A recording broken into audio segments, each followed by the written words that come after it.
How do you keep those kids that are so all in at such a young age from burning out, from saying I've had enough? Like, what is that balance that you are able to find and makes your academy so successful that you can continue these kids on these long arcs where halfway through they don't say, you know what, I'm tired of this. I'm done. Yeah, you're gonna always have that. It's the art of communication. How to say it, when to say it, why to say it. It's constant communication. The end game, the worst thing is I'm going to college for free. It's a journey. I know this sounds funny. The kids usually that I've been around my whole career, they don't burn out.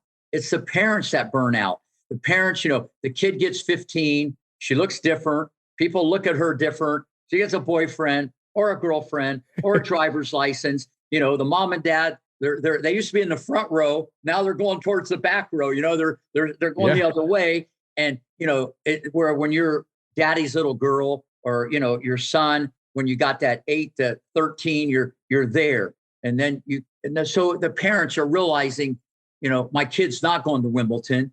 I might be watching it. They're not going to be playing, but the kids don't burn out that much. They might lose the passion, and that's okay. Because if you're not in, you're out.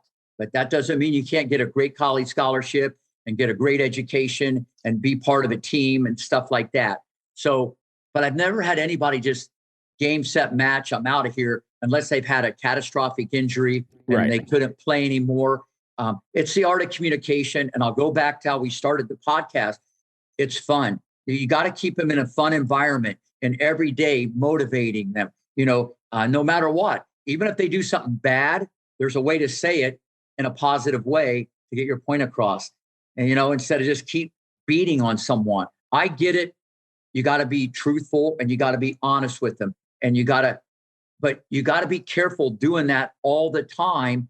And you got to know who you're doing it with. Like your kids, you have to treat them all a little different, even though you love them the same. Because one of them can take a punch a little more, and, I could talk to Serena a little different than maybe Venus.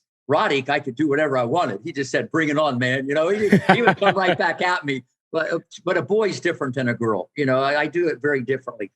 So, but they don't really burn out, but it's the job of the coach. I'll go back to it.